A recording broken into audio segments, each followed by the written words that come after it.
No Saber Direito desta semana, o curso é sobre responsabilidade civil, a contextualização histórica, o dever de indenizar, os excludentes de ilicitude e a responsabilidade aplicada ao CDC e ao direito médico. As aulas são com a professora Jéssica Barcelos Calhau.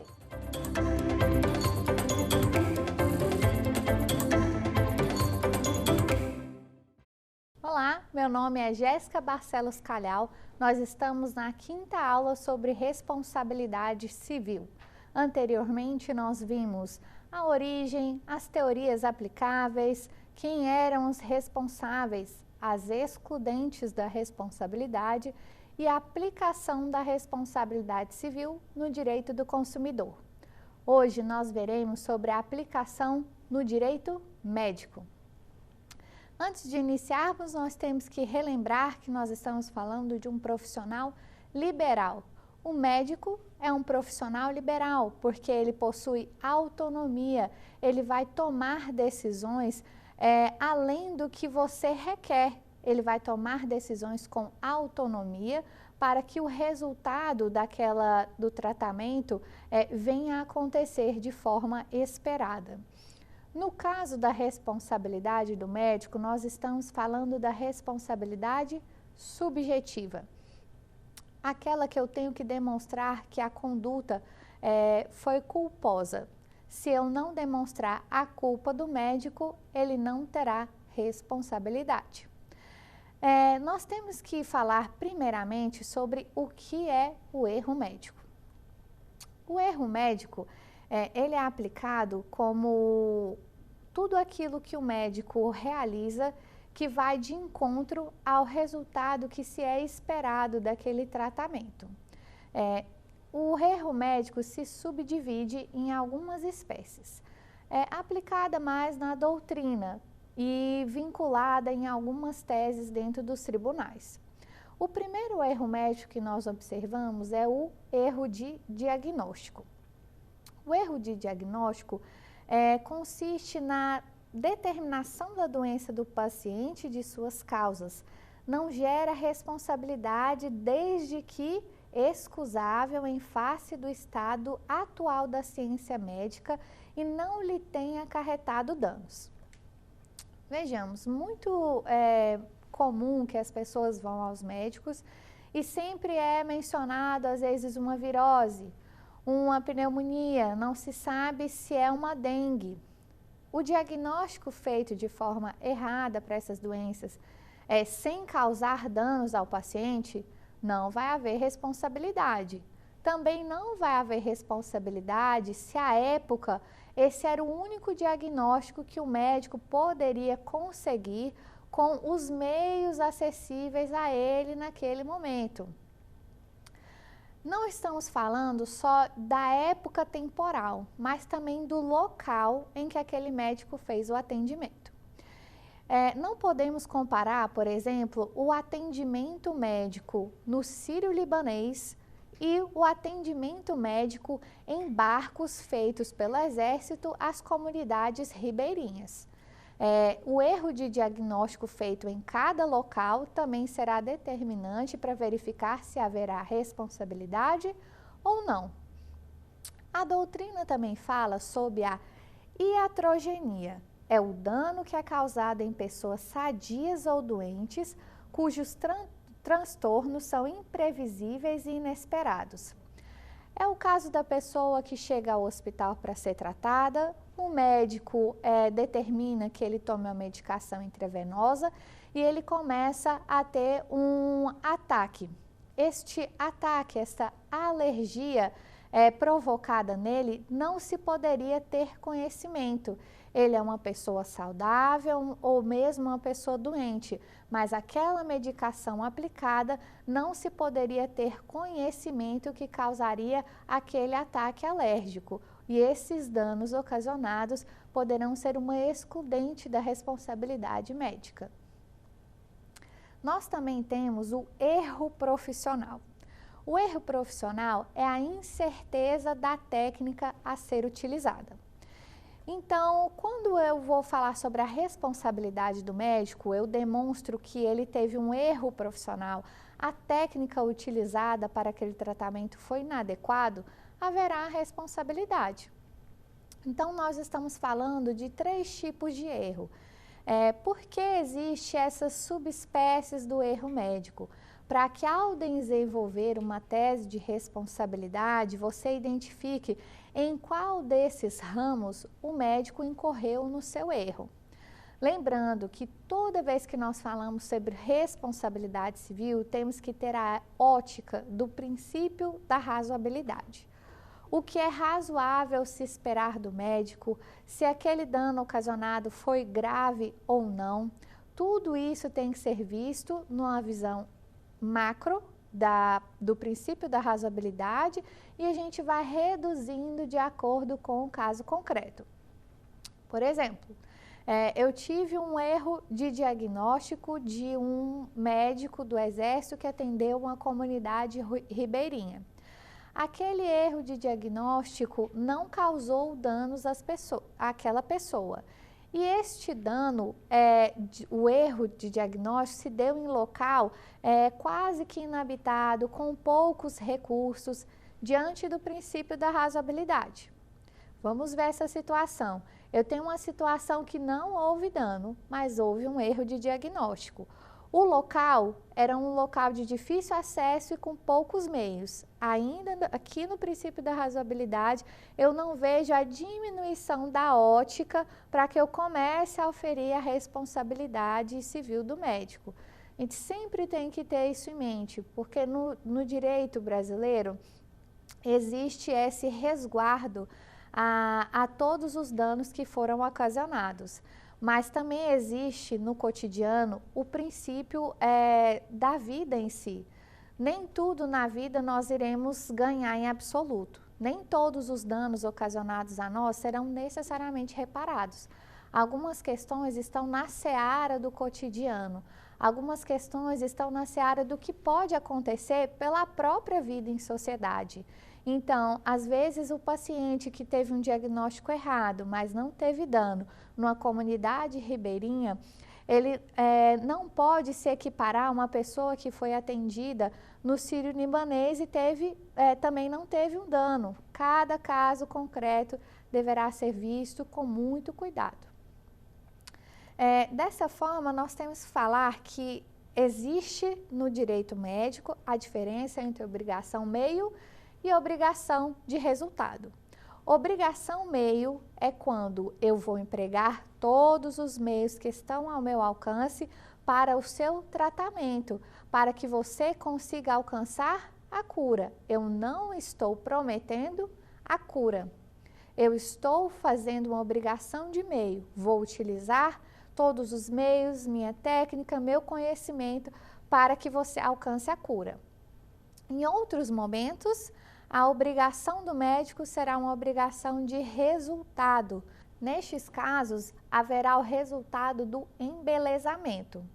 O cirurgião plástico, então, ele é contratado para um resultado específico. Ele garante que haverá o embelezamento desejado por aquele que está o contratando. O consumidor, o paciente que contrata o médico, ele espera o resultado. Ele espera que daquela cirurgia plástica ele saia com um resultado melhor em aparência do que ele entrou para a cirurgia. E o médico cirurgião plástico, ele garante esse resultado. Caso o resultado não seja atingido, haverá responsabilidade do médico. Essa responsabilidade pode abarcar o valor cobrado para a cirurgia, indenização por danos morais e estéticos, se houver mácula, a aparência também do paciente, e também perdas e danos, além do valor necessário para a realização de uma nova cirurgia. Então, aqui nós estamos falando que o médico cirurgião plástico tem uma obrigação de resultado. O resultado não foi atingido, então ele será responsabilizado. Nós estamos falando que eu não tenho que demonstrar a culpa do cirurgião plástico. Eu tenho que demonstrar que o resultado não foi atingido da forma prometida. Haverão casos em que mesmo o cirurgião plástico contratado para uma situação de embelezamento, não haverá a sua responsabilidade de forma objetiva. É o caso do cirurgião que é contratado para fazer a melhora do quadro de uma pessoa que teve queimaduras muito graves. Ele não promete o resultado final, ele promete, neste caso, uma obrigação de meio. Ele vai empregar todos os meios, técnicas e conhecimentos que ele possui para que aquela vítima de queimaduras graves fique com uma aparência melhor, tenha um cotidiano melhor diante daquele quadro. Essa situação também de obrigação de meio se aplicará às pessoas que têm lesões congênitas, pessoas que tiveram no seu corpo lesões que se apresentam há muitos anos e não há uma obrigação de resultado, mas a utilização de todos os meios para que aquela pessoa atinja minimamente a melhora da sua aparência e da sua vida. Esses casos também se aplicam à natureza corretiva do trabalho, quando um cirurgião plástico é contratado para corrigir o trabalho de outro ou até mesmo uma cicatriz de uma cesárea. Ele é contratado para um melhoramento, não há aí uma promessa de resultado. Eu não posso falar especificamente que eu estou te garantindo um resultado, porque o corpo humano ele é impreciso, cada um reage de uma forma, a depender do seu histórico, da sua genética, da sua vida, alimentação, hábitos. Então, o médico que é contratado, cirurgião, para corrigir uma cicatriz de cesárea, ele não promete que aquela cicatriz será reduzida, porque ao abrir a paciente, diversos fatores podem acontecer para modificar o que era o resultado por ela pretendido. Nesse caso, também não se aplica varizes e lesões congênitas ou adquiridas. Pessoas que já têm lesões muito grandes na pele, o cirurgião plástico garante que irá empregar todos os meios para melhorar a vida daquela pessoa, a aparência, não o resultado em si. Quando eu contrato um cirurgião plástico para fazer uma cirurgia de colocação de prótese, ele tem que me entregar o resultado das próteses de forma adequada, sem distorção, sem diferença de tamanhos. Ele se obriga, se responsabiliza pelo resultado. Um caso muito peculiar que eu tive a oportunidade de entrar com essa ação foi de uma paciente que entrou contra a clínica e os médicos que fizeram um procedimento nela. Ela solicitou uma cirurgia plástica de abdominoplastia, bem como a restituição, melhora da aparência da sua região genital. Posteriormente à cirurgia, ela reparou que o seu órgão genital estava completamente diferente do que era o esperado. Ela teve uma perda do clitóris, teve uma perda dos grandes lábios e isso influenciou diretamente na vida dela posteriormente. E o afetamento de forma irreversível. Mesmo que outro cirurgião plástico seja contratado para um trabalho de correção, não se poderá voltar ao status quo ante de como era antes da cirurgia. Ela teve um dano permanente diante de uma cirurgia plástica feita de forma inadequada. O cirurgião plástico tinha uma obrigação de resultado. Essa obrigação não foi atendida, então ele é responsabilizado diretamente. Eu não tenho que demonstrar que ele agiu com culpa. Eu tenho que demonstrar que o resultado esperado não foi atingido. Haverá também, nos casos de cirurgião plástico, excludente da sua responsabilidade. Vamos ver a visão macro do princípio da razoabilidade e vamos fechando. Um cirurgião plástico, também um caso trabalhado, ele foi contratado para fazer uma abdominoplastia e a colocação de próteses. Durante a cirurgia de abdominoplastia, a cavidade abdominal da paciente estava aberta, foi uma cirurgia muito extensa e a anestesia já não mais fazia efeito, estava se perdendo a anestesia. Era uma paciente que tinha um quadro cardíaco e não era interessante, não era seguro para ela que a anestesia fosse colocada novamente ou fosse estendida. A cirurgiã plástica, então, decidiu que fecharia a cavidade abdominal, terminaria a abdominoplastia e, posteriormente, faria a colocação de próteses. Ao acordar da cirurgia, a paciente estava totalmente insatisfeita, porque percebeu que somente a abdominoplastia foi feita. Ao indagar a médica informou: olha, não continuei a cirurgia porque você não tinha quadro para continuar. Era um risco à sua saúde. Vamos aguardar o pós-operatório, o período necessário para anestesia, posteriormente fazemos a colocação da prótese. Completamente insatisfeita, a paciente de cara entrou com um processo judicial. No processo judicial, a cirurgiã conseguiu demonstrar que a sua atitude foi unicamente para preservar a segurança, a saúde e a vida da paciente. Apesar de ter sido contratada para um resultado de cirurgia abdominoplastia e prótese, a cirurgiã conseguiu comprovar que, mesmo se ela continuasse com a cirurgia, a vida da paciente estaria em risco e, por não ter oferecido o resultado contratado, mas ter observado o princípio maior, que é o direito à saúde, à vida e à dignidade, ela teve uma excludente de responsabilidade, porque, apesar de não atingir o resultado, ela agiu de forma a preservar a vida. E aquela cirurgia de embelezamento não era apta a colocar a vida da paciente em risco. Então, a cirurgiã agiu de forma responsável, agiu de forma que o resultado, em parte do que foi contratado, foi garantido e o restante poderia ser feito em outro momento, mas a própria paciente não o quis. Aqui nós temos que lembrar sobre a responsabilidade do anestesista.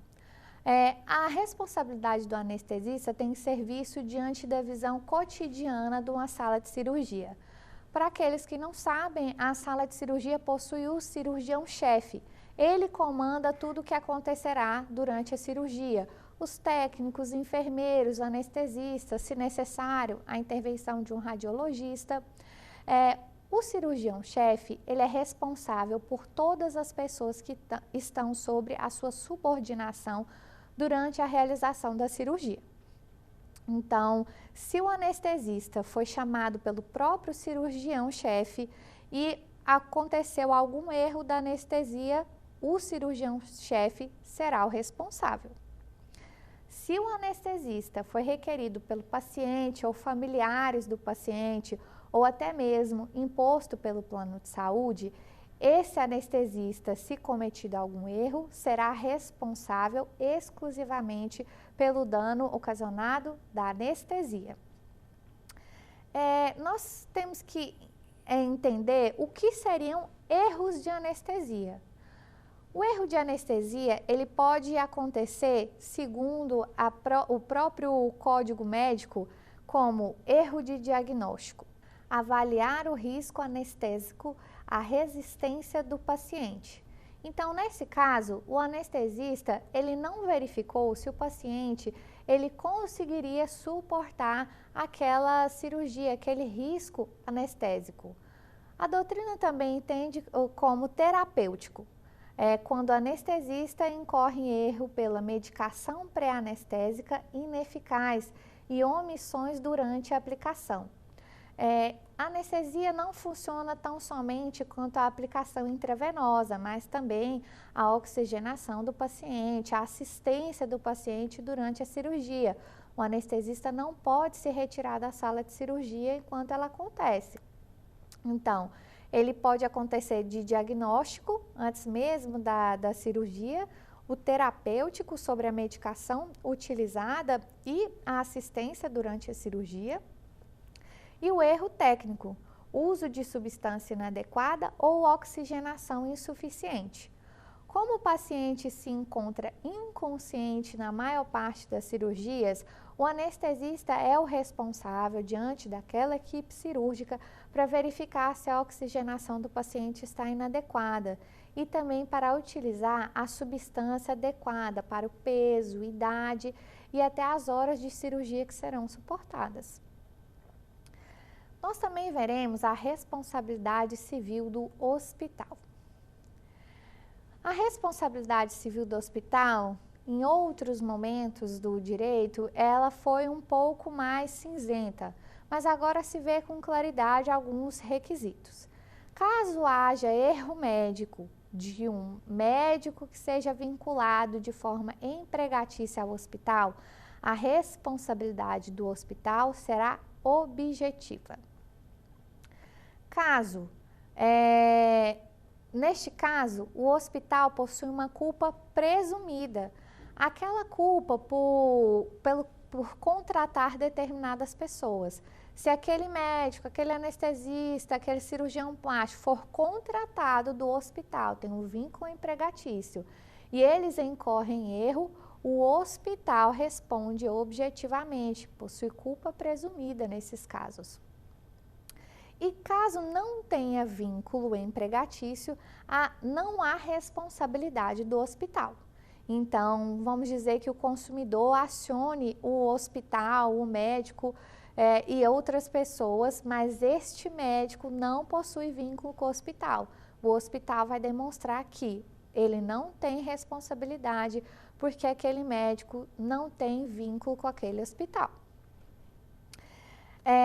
Em regra, a responsabilidade objetiva e de resultado é do hospital, laboratórios de exames, clínicas para resultados de radiologia, ecografias, bancos de sangue também. Eles serão responsáveis pelas pessoas que ali estão e têm vínculo empregatício com eles.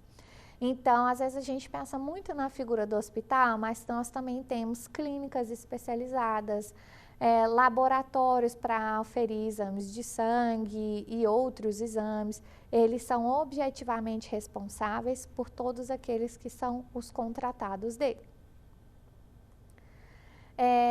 E um caso que se tornou necessária a jurisprudência se mencionar é o caso de infecção hospitalar. No caso de infecção hospitalar, mesmo que a equipe médica empregue todos os meios adequados para a busca do melhor tratamento e cura, no caso de infecção, já é reconhecido que a responsabilidade é objetiva do hospital, porque o hospital tem a responsabilidade de manter seus estabelecimentos com a higiene necessária, com as instalações de forma adequada e manutenção. Então, em casos de infecção hospitalar, o hospital responde objetivamente. Também veremos a responsabilidade civil do plano de saúde e das seguradoras de saúde. Neste ponto, como ele é muito abrangente, eu quero trazer para vocês as principais consequências que nós vemos no cotidiano da prática jurídica e dos consumidores em geral. Muito se entrou com ações judiciais porque os médicos determinavam que o paciente deveria estar internado por 30 dias, mas a cobertura do plano era só de 20 dias.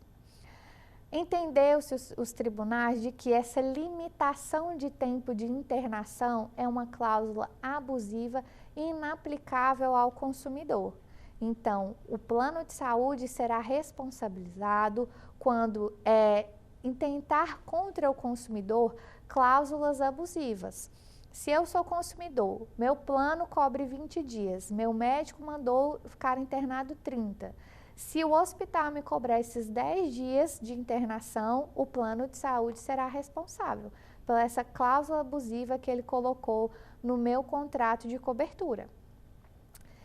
Também, os planos de saúde muitas vezes afirmam que somente cobrirão procedimentos que estão no rol da ANS. Os tribunais, de forma unissona, já entendem que o rol da ANS não é taxativo, é meramente exemplificativo. A ANS não tem condições de elencar um rol com todos os procedimentos que se pode adotar dentro da medicina. Então, aquele rol é como um guia para os planos de saúde. Se ele negar a cobertura de um procedimento que não está no rol da ANS, ele será responsabilizado por essa ausência de cobertura e os danos ocasionados por essa ausência. Os planos de saúde podem rescindir unilateralmente os contratos firmados com ele. Isso não é ilegal. O plano de saúde pode virar para você, consumidor, e falar: olha, não estou mais prestando serviço para você, mas existem requisitos para que ele faça isso. Ele tem que fazer uma notificação com 60 dias de antecedência para o consumidor, para que ele tenha conhecimento de forma inequívoca daquela rescisão. Esses 60 dias de antecedências é o período hábil para que o consumidor tenha ciência dessa rescisão e tome medidas cabíveis. Peça uma carta de portabilidade para outra empresa, para que ele solicite uma migração para outro plano, ou mesmo que ele continue com aquela empresa num plano inferior de cobertura ou até superior de cobertura. É necessário que o consumidor tenha conhecimento dessa rescisão, mas fique atento, o plano pode rescindir de forma unilateral, desde que notifique com 60 dias de antecedência e facilite ao consumidor ou a portabilidade, carta de portabilidade, ou manutenção com indicação de um plano de igual valor, iguais condições ou superior. No plano de saúde, eles determinam uma rede credenciada. Caso o dano seja ocasionado por um médico da rede credenciada do plano e esse médico agiu com erro de técnica, esse erro causou um dano irreversível para mim, eu posso entrar contra o médico e contra o plano de saúde, pois ele responde solidariamente por aqueles médicos que ele coloca no seu rol de rede credenciada. Eu gostaria de esclarecer pontos bem relevantes da jurisprudência que foram inseridos de um tempo para cá com o desenvolvimento de teses, questões que não estão na legislação, mas estão na jurisprudência dos nossos tribunais. O primeiro ponto é que, se eu contrato um plano de saúde e a rede credenciada é modificada, eu tenho que ser notificado. Você já foi notificado de algum descredenciamento de rede, da rede oferecida pelo plano? Eles têm que fazer isso. Por que isso foi levado ao tribunal? Uma pessoa estava em tratamento de câncer e, ao realizar a segunda sessão da quimioterapia, ela foi informada pelo próprio local do tratamento que o plano não cobria mais atendimento naquela clínica, naquele local. A pessoa não tinha conhecimento, ela não foi notificada, não havia cobertura mais para aquele local e ela já tinha confiança com aquele médico, com aquela equipe, com aquele local.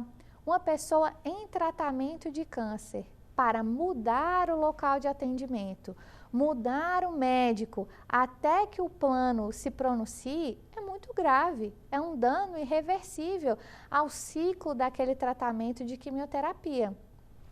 Por isso que foi originada essa jurisprudência. Se a rede credenciada for modificada, alguma clínica, médico, hospital for descredenciado, o consumidor tem que ser notificado de forma inequívoca. A jurisprudência também chegou ao entendimento de que os planos de saúde não são responsáveis pela fertilização in vitro. Eles não têm que custear a fertilização in vitro. Apesar de ser o desejo de muitas pessoas a maternidade, o plano de saúde não pode ser compelido a pagar a fertilização in vitro dessas pessoas. Isso já é um entendimento pacificado dos tribunais. E agora eu lhes trago as súmulas do STJ. Súmula 302. É abusiva a cláusula contratual de plano de saúde que limita o tempo da internação hospitalar do segurado. Nós já havíamos comentado sobre isso. O plano de saúde não pode colocar uma data limite para a internação. Por quê? A cobertura dos planos de saúde é cobertura da doença. Se eu contrato um plano de saúde, ele vai me falar quais doenças ele cobre o tratamento. O plano de saúde não pode escolher o tratamento indicado para o paciente. Quem decide isso é o médico do paciente.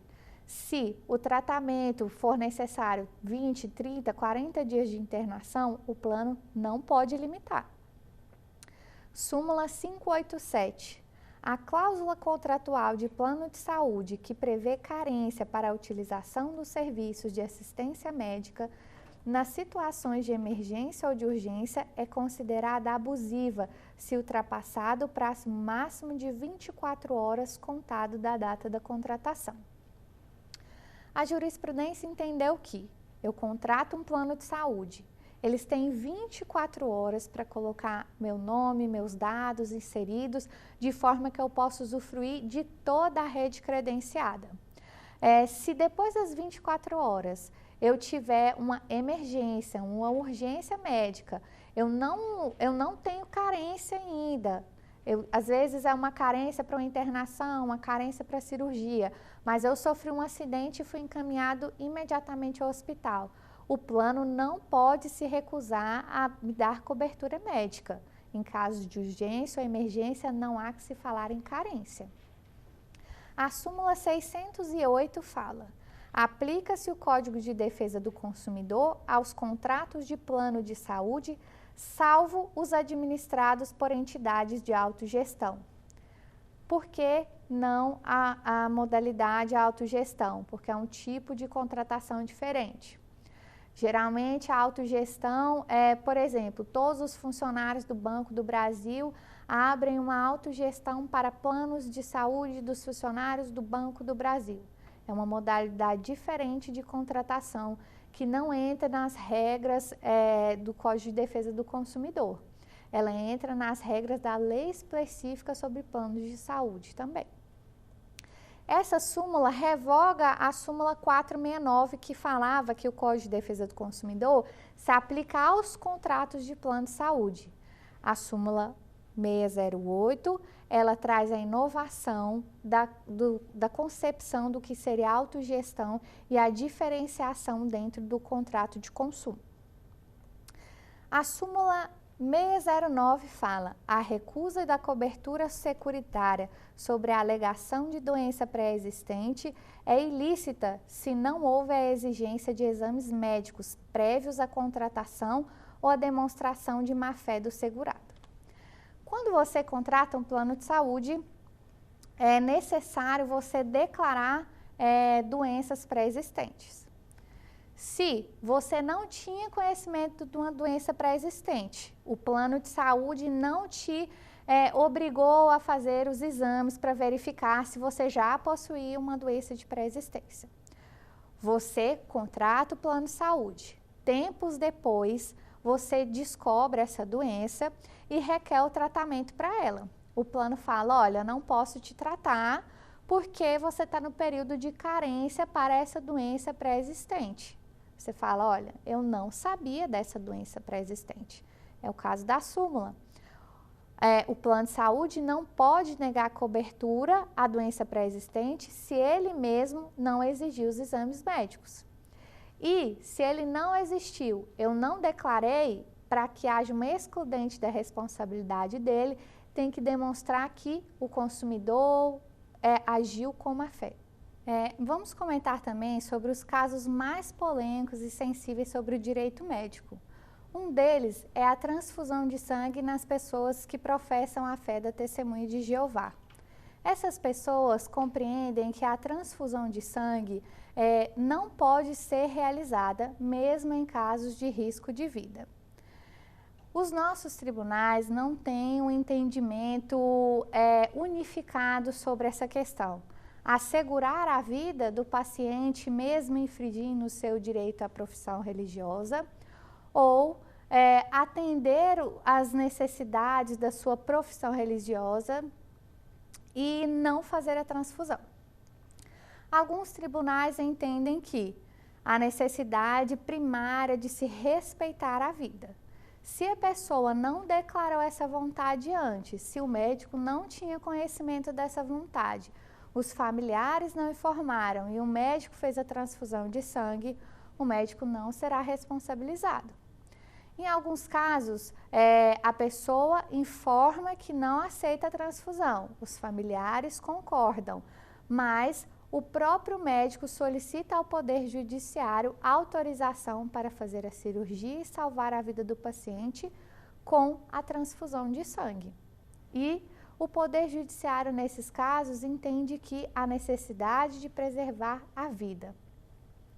Diante dessas questões polêmicas, dos tribunais não terem um entendimento unificado sobre o tema, essa questão chegou ao STF. Por quê? Porque esbarra na questão constitucional do seu direito à liberdade religiosa, mesmo que a sua religião professe alguma fé, alguma determinação que vá de encontro à vida. Esse tema agora foi compreendido como repercussão pelo ministro Gilmar Mendes no RE 1212272. Eu vou tomar um tempo só para ler a colocação do ministro. Realizada a ponderação entre direitos e garantias fundamentais, o direito à vida se sobrepõe à liberdade de religião. Porquanto o direito à vida é a permissão maior que o exercício de qualquer outro direito assegurado constitucionalmente ou em tratados internacionais. Nesse ponto, posteriormente, ele reconhece a repercussão geral do tema e ainda não temos julgado definitivo. Há reconhecimento de que a liberdade religiosa e o direito à vida não se sobrepõem por si só, mas eles carecem de um equilíbrio. A minha liberdade religiosa também compreende o que é uma vida digna para mim. Se eu, como testemunha de Jeová, sou submetida a uma transfusão que eu não queria, eu fui de encontro aos preceitos da minha religião e a vida que agora levo é uma vida diferente do que a minha religião permite. Essas questões médicas, subjetivas do corpo humano, que entra na seara da liberdade religiosa, liberdade até de opinião, são questões que nós temos que ver sempre no princípio macro da razoabilidade, ir levando ao caso concreto situações que a gente possa verificar a responsabilidade ou não do médico. Como não temos ainda um entendimento unificado, vamos aguardar o julgado da repercussão geral sobre a transfusão de sangue nas testemunhas de Jeová. Outro ponto polêmico, pouco utilizado no Brasil de forma geral, é a ordem de não ressuscitar. Se eu sou um paciente terminal, eu posso solicitar à minha equipe médica, às pessoas que estão fazendo tratamento, que em caso de parada cardiorrespiratória, eu não quero ser reanimado, eu quero partir, morrer. Ainda não entendemos de forma humana a morte, principalmente no Brasil. Em outros países, houve uma evolução muito grande da compreensão sobre morte digna, até onde o paciente pode escolher a vida e até onde o paciente pode escolher a morte em si. A ordem de não ressuscitação é muito pouco falada. Poucos pacientes sabem sobre a possibilidade de fazer essa declaração. Em alguns tribunais, alguns doutrinadores também compreendem que essa ordem de não ressuscitação deve fazer parte de um documento chamado testamento vital. É aquilo que eu vou proferir para que durante um tratamento médico eu queira ou não que os médicos, a equipe realize em mim, como a ordem de não ressuscitação. Muito comum em outros países, principalmente Estados Unidos, quando você é internado e de pronto te dão a declaração. Você assina ou não a ordem de não ressuscitação. Você opta ou não por deixar ter uma morte natural ou ser ressuscitado, reanimado, talvez para uma vida de animação quase que inexistente, uma vida superficial, às vezes uma vida vegetativa. Outro caso polêmico é a não autorização para tratamento de cirurgia.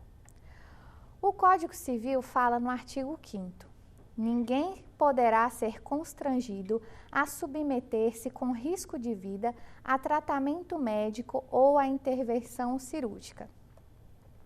A finalidade desse artigo é proteger a columidade física da pessoa. É a possibilidade de que o seu corpo não seja violado sem a sua autorização. No nosso direito, nós temos inúmeros casos sobre essa questão. Viemos falando na atualidade sobre o parto humanizado. O parto humanizado é justamente não ser submetido a tratamento ou cirurgia sem a sua vontade. O parto humanizado se trata de respeitar o desejo da mãe para a chegada do seu filho. Isso se tornou muito polêmico, principalmente se tornou muito usual na doutrina, até em meios televisivos, reportagens, e também entrou-se nos tribunais, do famoso ponto do marido.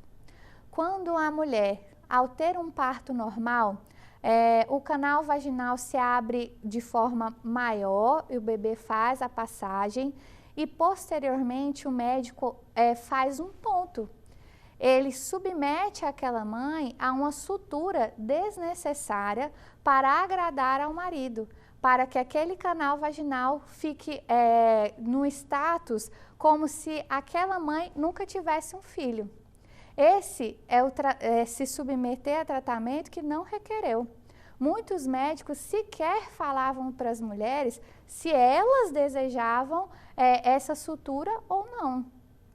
Usualmente, muitas mulheres no parto médico, às vezes estavam muito fragilizadas, sem força, mas a enfermeira perguntava: doutor, o senhor já vai fazer o ponto do marido?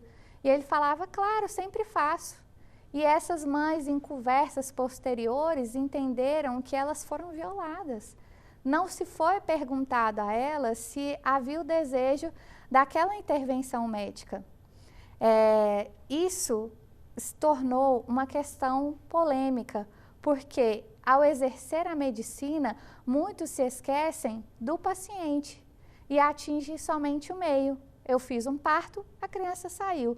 Vou fazer o ponto do marido, ela vai gostar depois, vai me agradecer. Não é assim. Se uma pessoa quer se submeter a um tratamento ou cirurgia, ela tem que exprimir essa vontade. Caso contrário, é uma violação ao seu corpo. Existe também, na impossibilidade do doente manifestar sua vontade, o médico tem que requerer necessariamente autorização a um parente próximo ou ao cônjuge do paciente. Sem essa autorização, ele vai fazer uma intervenção a fim de assegurar a vida do paciente. Caso seja impossível ele ter a autorização de algum paciente, ele tem que fazer a intervenção para salvar a vida. Neste caso, não haverá responsabilidade médica pela violação do corpo humano, porque ele tomou todas as medidas para salvar a vida, que é o primeiro dever do médico. É um caso de uma pessoa que chega no pronto-socorro, ele é atendido, não existem parentes conhecidos ali, não existem pessoas para pedir autorização. Ele intervém e salva a vida do paciente. Neste caso, eu gostaria de ressaltar um julgado do TJ do Rio Grande do Sul, que sempre inova de forma, em teses e até doutrinárias no nosso país. Peço atenção para vocês, para esse tribunal, porque ele sempre inova de forma humana para assegurar o direito às pessoas. Em um julgado, o tribunal assim decidiu: se o paciente com o pé necrosado se nega à amputação, preferindo, conforme laudo psicológico, morrer para aliviar o sofrimento, e conforme laudo psiquiátrico, se encontra em pleno gozo das faculdades mentais, o Estado não pode invadir seu corpo e realizar cirurgia mutilatória contra sua vontade, mesmo que seja pelo motivo nobre de salvar sua vida. O caso se insere no denominado biodireito, na dimensão da ortanásia, que vem a ser a morte no seu devido tempo, sem prolongar a vida por meios artificiais ou além do que seria o processo natural. O direito à vida garantido no artigo 5º deve ser combinado com o princípio da dignidade da pessoa, isto é, vida com dignidade ou razoável qualidade. A Constituição institui o direito à vida, não o dever à vida, razão pela qual não se admite que o paciente seja obrigado a se submeter a tratamento ou cirurgia, máxime quando mutilatória. O Tribunal do Rio Grande do Sul, ele inova e compreende pela aceitação da indicação do paciente que ele deseja morrer. Como ele fala, a Constituição fala sobre o direito à vida, não dever à vida. Viver, neste caso, dos pacientes que podem ou não fazer uma intervenção, não é um dever. Você não deve, não tem que ser uma obrigação viver para aquele paciente que pode optar por morrer de forma natural. Existe necessário cuidado de se diferenciar que aqui não se incentiva o suicídio, mas que um paciente que já se encontra em estado crítico ou que precise de uma intervenção cirúrgica, ele não realize, porque ele optou por morrer de forma natural. Viver não pode ser uma imposição ao paciente. Esse tem sido o entendimento do Tribunal do Rio Grande do Sul e tese que tem ganhado espaço nos nossos tribunais, uma tendência vinda de outros países. Em outros países, você pode declarar que não quer realizar determinado tratamento. Isso sequer vai ser discutido na seara do Poder Judicial, pois isso é uma declaração pura e simples de vontade. Não há necessidade da intervenção do Estado para opinar na decisão do paciente. A tendência é que os pacientes, de forma humanitária, entendam sobre a sua vida e também sobre a sua morte. Morrer se retira desse estigma do que nós entendemos de forma religiosa. Querendo ou não, a nossa sociedade ainda é muito impregnada sobre o conceito de morte diante da religião. É aquilo que por si só finda, algo doloroso, é algo que macula. Mas viver de forma artificial, de forma vegetativa ou com intervenções cirúrgicas reiteradas não é o desejo de muitas pessoas. Para essas pessoas, essas intervenções não é viver, mas é morrer de forma prolongada e insistente por outras pessoas. Essa inovação compreende que o viver e o dispor ou aceitar uma morte natural, ela se torna direito, uma faculdade, aquilo que é intrínseco da nossa personalidade. Nós escolhemos como viver e como viver de forma digna, mesmo que a forma digna por nós aceita é uma morte de forma natural. Essa tendência tem se tornado mais abrangente nos nossos costumes. Muitas vezes, pacientes terminais poderiam se prolongar a vida dentro do hospital, mas os médicos, a equipe, a família solicita que esse paciente vá para casa, para que ele não morra entubado, para que ele não morra numa sala cinza com pessoas vestidas de branco e verde, mas que ele esteja em casa, junto com seus familiares, de forma humana, às vezes tendo uma boa refeição, com conversas, com risadas, para que o seu partir seja um viver em dignidade. Durante as nossas aulas, nós conseguimos observar a visão macro sobre o princípio da razoabilidade e todas as questões que o Código Civil e o Código de Defesa do Consumidor e leis específicas determinam que há necessidade de verificação para se adentrar na responsabilidade civil. A responsabilidade médica, então, por fim, ela não pode ser interpretada como absoluta. Em muitos casos, haverá para o médico o caso fortuito e a força maior, excludente do nexo de causalidade.